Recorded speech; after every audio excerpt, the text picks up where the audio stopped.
Hi welcome to our channel. November 19, 2023 ఇండియాలోని ప్రతి cricket అభిమానికి అదొక బ్లాక్ డే. 130 కోట్ల మంది భారతీయుల కల చెదిరిన రోజు. ఆ రోజు వరల్డ్ కప్ ఫైనల్లో ఆస్ట్రేలియా చేతిలో ఇండియా ఓటమి పాలై యావత్ దేశాన్ని నిరాశపరిచింది. పరిస్థితులు ఎప్పుడూ ఒకేలా ఉండవు. కాలం ప్రతి ఒక్కరికి చరిత్ర తిరగరాయడానికి మరొక అవకాశం ఇస్తుంది.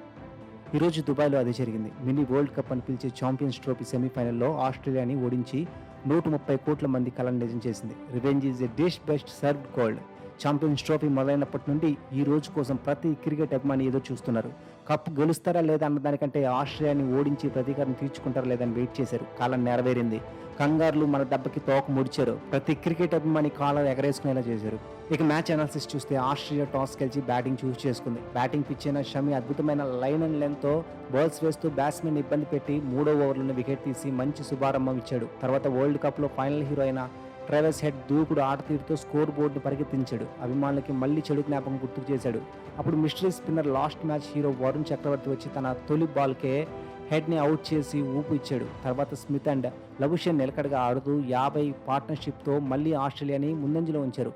అప్పుడు సర్ రవీంద్ర జడేజా వచ్చి వరుస ఓవర్స్లో వికెట్స్ తీసి ఆస్ట్రేలియాని ప్రెజర్లో పెట్టాడు. మన స్పిన్నర్స్ వరుణ్ చక్రవర్తి, జడేజా, కుల్దీప్ యాదవ్, అక్షర్ పటేల్ బాగా బౌలింగ్ చేసి ఆస్ట్రేలియాని కట్టడి చేశారు.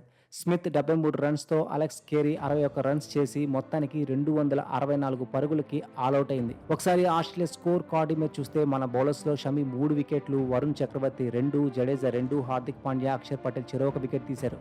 ఆ పిచ్ మీద అది మంచి స్కోర్, ఛేదించడం అంత ఈజీ కాదు. కానీ ఫామ్లో ఉన్న మన బ్యాటింగ్ లైనప్ మీద నమ్మకం ఉంది. చేజింగ్ స్టార్ట్ అయింది. రోహిత్ ఎప్పటిలాగే మొదటి నుండి అటాక్ చేయడం స్టార్ట్ చేసి మంచి ఆరంభం ఇచ్చాడు.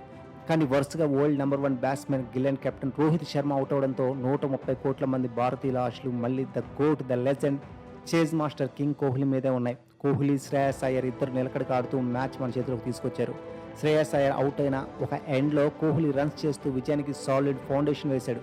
అదే ఊపులో 50 ఫినిష్ చేసి 82 సెంచరీ చేస్తాడని ఆశలు పెట్టాడు. కానీ 84 రన్స్ దగ్గర భారీ షాట్కి ప్రయత్నించి అవుట్ అయ్యాడు. అప్పటికే మ్యాచ్ మన చేతుల్లోకి వచ్చేసింది. చివరిలో రాహుల్, హార్దిక్ సిక్సెస్ కొట్టి ఫైనల్ చేరుకొని చరిత్ర తిరగరాశారు.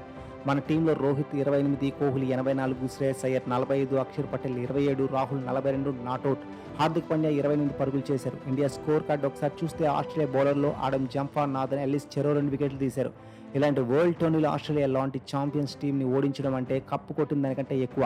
ఓడిపోవడం ముగింపు కాదు, ఇది గెలుపుకి శ్రీకారం. దానికి కావాల్సిన కృషి, పట్టుదల, గెలవాలట సంకల్పం, అవన్నీ ఉంటే విజయం మనతోనే ఉంటుంది. ఈ మ్యాచ్ నుంచి మనం అదే నేర్చుకోవాలి. రోహిత్, కోహ్లీ సేన ఫైనల్లో గెలిచి ఛాంపియన్స్ అవ్వాలని కోరుకుందాం. All the best to team India. జై హింద్.